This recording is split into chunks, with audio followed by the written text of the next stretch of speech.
Hello, everyone. Welcome to episode 3. It's entitled I Can See Clearly Now. You see, I'm trying my best to do, starting now, to do more upbeat episodes, and they're going to get quite funny and kind of cool. And I'm gonna title each episode from a '70s song. So this one will be I Can See Clearly Now. 1977. It was 1977, year after the bicentennial, and I was 12.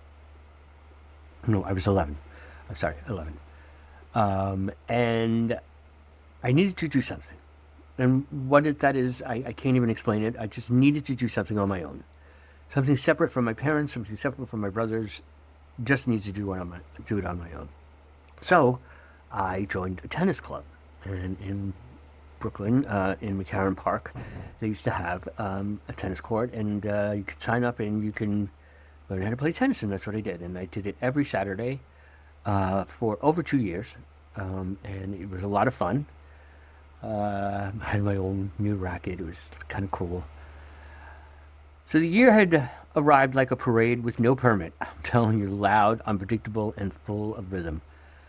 I just turned 11, and for the first time in the world, didn't feel like something was happening to me. It felt like I was a part of something. The streets of Greenpoint were cracked and crumbling, sure, but they had a pulse, and I was moving along with it. Music was everywhere. My brothers were deep into Kiss, guitars screaming, drums pounding, rebellion pouring out from every speaker. I could ride with some of it, just a little bit of it, but nothing, I mean nothing, turned my juices than to hear Donna Summer blaring out of a car window or a bedroom stereo. And disco had started its climb, and I had already started my escape. Marvin Gaye, Stevie Wonder, that was my orbit. That was the groove that made sense. As I stated earlier, we lived in the Asheville. We had a two-bedroom apartment. It was kind of cool. We actually, I remember when we were looking for apartments, my mother had found an apartment, and it had the bathtub in the kitchen. I didn't know what to make of that. I just, I remember saying, "What is that?" And my mother kept saying, "That's how we live." I think we stayed there for about a month when we moved into another apartment in the building. We had a two-bedroom, and as I mentioned before, it was cheap rent. It was like $35 a week. Um, and at this point, Mom was, she was getting her groove back, I guess you could say. It was a few years after the chaos, and she started dating. And we knew that, I mean, I knew, and Nikki knew. I'm not sure if Ronnie knew, but we knew that something was going on with her, and she was happy, and she was excited, and every time she was going out, she made herself up so beautifully. I remember sitting in the kitchen watching her just do her face, and I was just like, and of course, being a gay kid, I wanted to do everything for her. I was like, let me do that for you. Let me do this for you. And she never did, but she was dating a guy named John Ryan. At first, he was a shadow. There was nothing really there. But then the wedding planning started. And it was like he moved in overnight. Suddenly, he was everywhere. And for the first time in a long time, my mom looked like she was breathing again, which was extremely wonderful to see. And, she was, I guess, let me see, she probably was in her 30s when she met John, my dad. I call him Dad. I mean, he's known me since I was a child, and out of respect, that's what we did. We called him Dad. Um, I remember her sitting in the kitchen one day, and she was on the phone with my aunt, and she was talking about him. And she said to me, she said to my aunt, she said, "What man would want me with all these kids?" But John did. And for a moment, it felt like we were stepping into something better, something brighter. Greenpoint was not glamorous. The buildings were half demolished. The streets were full of stories. We played Skelsey right in the middle of the street, like it was an Olympic sport. The Coca-Cola factory was off West Street, was our landmark. And the teenagers, we would go down there almost every day in the summertime, and they would hand us 6 packs of sodas, and we'd go and we'd hang out by the docks. A lot of the teenagers from the neighborhood were diving off the scaffolding that was over there. I remember this rusty, rusty scaffolding. It had to be about 3 stories high. And they were diving into the Hudson River. And I was just like, oh my God, God only knows what was in that river. But they loved it. And I would never, I mean, they were diving into it like they were auditioning for Jaws. Every summer, we knew it was the summertime in Greenpoint because when you woke up, you could smell the chlorine. Now, we lived, I would say, approximately 5 blocks from Milton Street Park. And Milton Street Park had a park. I mean, it had a pool. It was a small pool. It was not like McCarran Park, which the pools were amazing. But it was a small pool. And then a lifeguard who I totally had a crush on when I was 11 years old. And there was an opening for a junior lifeguard. So I applied. Little did I know, so did my brother Nicky. Now, we all learned how to swim. Ronnie, he had his own kind of funky way of swimming, but he knew how to swim. But Nicky and I, we were doing the dives, we were doing everything, by the playbook. So I had to race Nicky across. We had to do a couple of laps back and forth in this pool, and I won, and I never win, especially against Nicky. So I got the job. It was not. It was. I think I made like $30 a week or something like that. I don't even know. And it was kind of time where I was managing the pool while the lifeguard was there also, but making sure the kids were being careful and not diving in with stuff on and stuff like that. And this girl was there. Her name was Kathy. Her name was Kathy Dolto. I'll never forget her name, and I hope she's not listening to this, and I hope she's not upset with this. But I wound up going out with her. I did. I really did. I can't believe I'm saying this, but I did. She was my first girlfriend. Oh, God. It didn't last long. It probably lasted a good small part of the summer. And I don't even want to go into the backstory on that one. But my brother Nicky was not happy that I was lifeguarding, by the way, and he made it known to me. And when you're brothers and you're growing up in a house, we were 3 of them. We were 3 boys, and there's always fighting. But there was fighting every day. Ronnie and I fought like we were going for the gold medal. Every single day. There was not a day that somebody didn't have a bruise on their body. It got really, really bad when things started getting thrown at people. My brother was throwing something at me in the basement. We had a pool table in the basement and a dartboard. So I threw a dart at him. It nearly missed his eyeball. And my mother found out, and she went nuts. And it didn't stop there, though. It was every day we were fighting. Sometimes I started it, sometimes Ronnie started it. The majority of it was Ronnie starting it. Because I was a skinny, geeky kid. Who was I going to fight with? But I'm not going to let my younger brother fucking go nuts on me without putting up a fight. And even my dad had said he had. I remember him saying to me, I think he was turning 12, and he said to me, Ronnie and I had just gotten into a fight, and my father punished Ronnie, and I didn't get punished. And he said to me, I got to give it to you, Murph.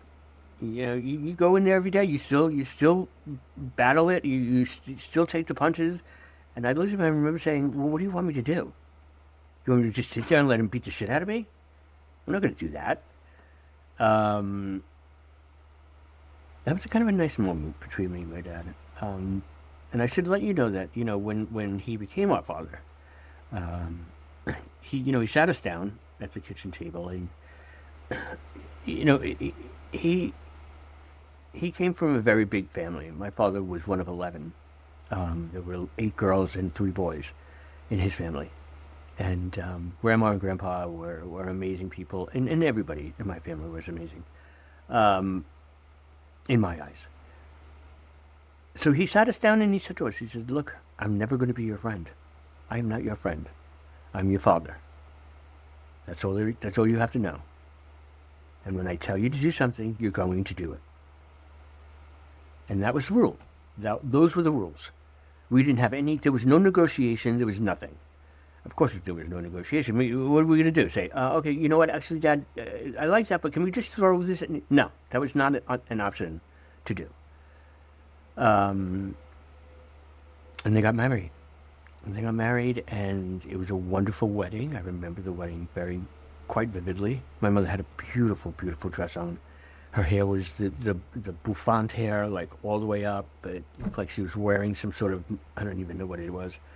My aunt was there, my grandmother and my nana and papa were there. Everybody was there, and they had a great night. It was a really good night. It was a good night for everybody. My mom and dad blew just. My mom, she was just beaming. I can't even say anything other than she was beaming. Her smiles, her laugh, everything changed. Everything about her changed, and it was all for the good. It really was all for the good, and I could not be happier. Nikki, on the other hand, was not happy. Nikki wanted a father. He wanted a father that he can look up to. He thought it was Kirk, but it wasn't. It wasn't. And I don't know if he had any resentment toward my mom about leaving him, but he wasn't happy. She was miserable for quite a time. And, I don't really even blame him, to be honest with you. I don't. I don't blame him for what he wanted. He wanted to have a dad. And John wasn't the dad he wanted. And, he ruled with an iron fist. But, I don't blame him for that either. He had to. He had no choice. He had to do what he had to do. Mom worked at Nana's Candy Store. It was right on Franklin Avenue. It was between Java and Kent, which I believe is now a Chinese restaurant. Um, and right next door to them was Johnny's Bar. It was a mafia hangout. That's what everybody was saying in the neighborhood. All the mobsters hang out there. My mom actually snuck in there once. Got caught by my papa, and he was not happy. And that was the end of her bar hopping when he found out that she was in there, because he went in there and pulled her up by her hair and told her, "You are never to go in there again." So, you know, um, my aunt, my aunt, she is amazing. She's still alive. She's still with us. I'm so happy that she is. Everybody's gone, and Roseanne is the only one left, and I love her so much, like she was my own mom, and she's an incredible mother. She's an incredible supporter. She's really, really good people. Like, you would be so lucky to have her in your life. She was stunning. She was loyal. She was fierce. She had 2 boys of her own.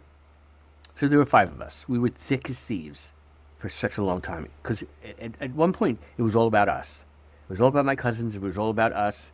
And it was really weird because Danny and I, my cousin Danny, I was born at the end of January and Danny was born in the beginning of February. So we, every holiday, every Christmas, we would get birthday presents at the same time. And it really freaked Danny out. And then he would say to everybody, "But we're not twins. We're not even brothers. Why do we have to do this? Why does he get gifts and I get gifts at the same time? And why do we get it at Christmas time?" That was his thing. He was not happy about it. And it went on for quite some time until we got older. And until we moved apart. And we were really together for a long time. And then came back. But we moved into, at one point, we all moved to Rockaway. There was a new complex that they had just built on Beach 59th Street. It used to be called, I don't remember Beach 59. Oh man, I'm totally drawing a blank here. Um, but it was a beautiful community. It was a gated community. There were townhouses. There were big, tall buildings. One 36-floor building, and I think there were two 24-story buildings. Then there were townhouses, and then there was one 12-story building, an apartment building. But we were all around. There was a football field. There was a little rink that you could ice skate in the wintertime. Um, and even the buses we had a special bus stop for us. Uh, and Ocean Village, that's it, Ocean Village it was called. It was called Ocean Village. I don't think it's called Ocean Village anymore, but when we moved it was. We only lasted, I think, about a year and a half or something. Dad wanted to get out of there. He just didn't want to be there anymore. Um, but my aunt and uncle and my cousin stayed. My uncle Sal stayed there, and they wound up, making their mark in Rockaway, and they still live there. And it's nice. It's really nice. They've all done so well for each other. I mean, I'm just so proud of my cousins. And with the passing of my mom, they were really there for us, especially when I needed my family around me. Um, so I am in debt to them, really, for the rest of my life. Um, so let's get over. Okay, yeah, so I want to tell you about how Murphy was born. It was not the name of my birth certificate. That belonged to someone no one wanted to talk about. But Murphy came from love, from neighbors who saw me swipe some Swedish fish behind my Nana's counter, and they used to say, "Hey, Murph the Surf." I don't know who that was. I think it was a jewel thief or something like that. And Mom let it stick.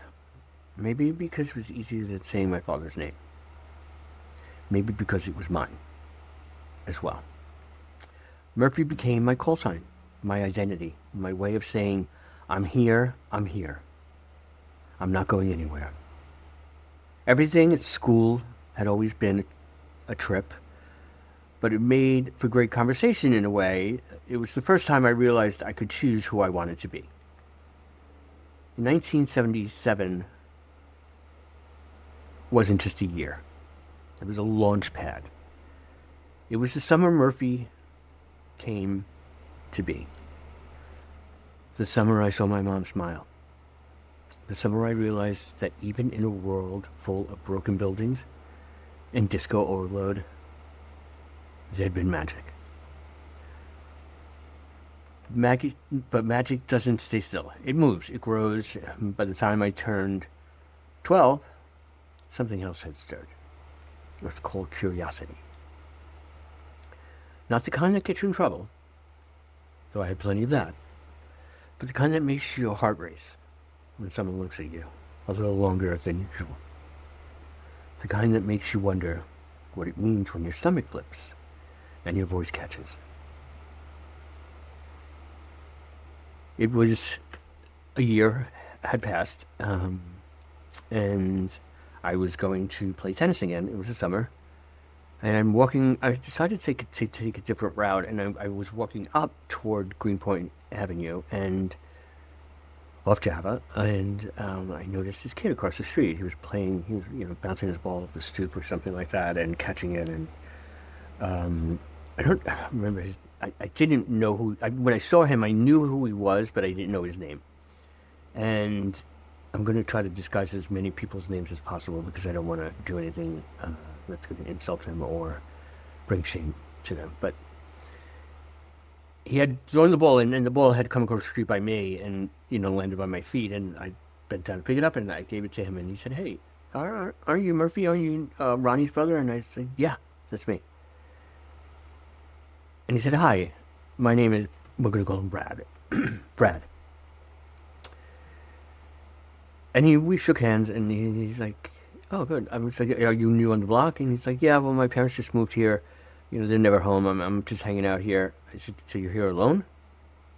He's like, "Yeah, but my parents will be back later." And we were going on and on about the conversation, a regular conversation. And I don't know what happened, but something happened. This guy was, I don't know, 12, I was probably like 4'11". He had to have been 5'10" easy.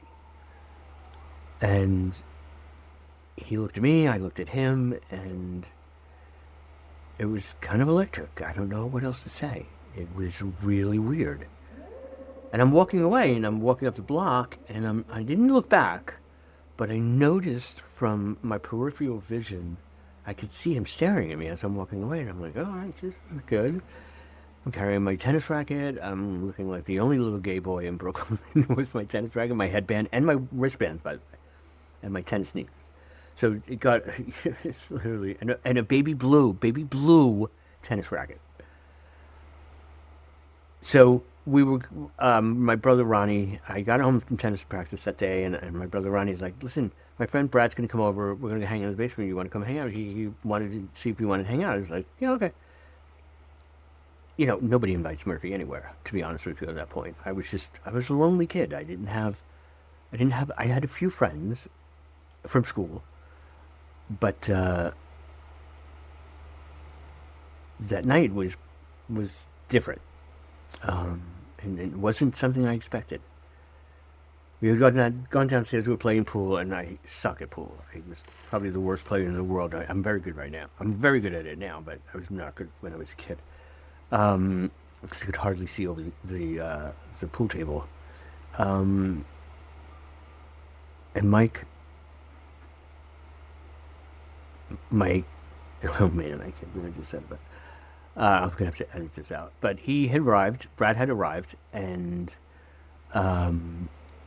he came downstairs and he dropped his coat off and on the chair, and he was looking at me, and I'm looking at him, and he's smiling, and I'm trying not to, look like the only geek in the room. And so we started playing pool, and Ronnie's like, "Hey, listen, we're going to shut the lights out. We're going to play hide and seek because we had so many different rooms in the basement." And I was like, "Okay." So I knew exactly where I knew the basement like the back of my hand.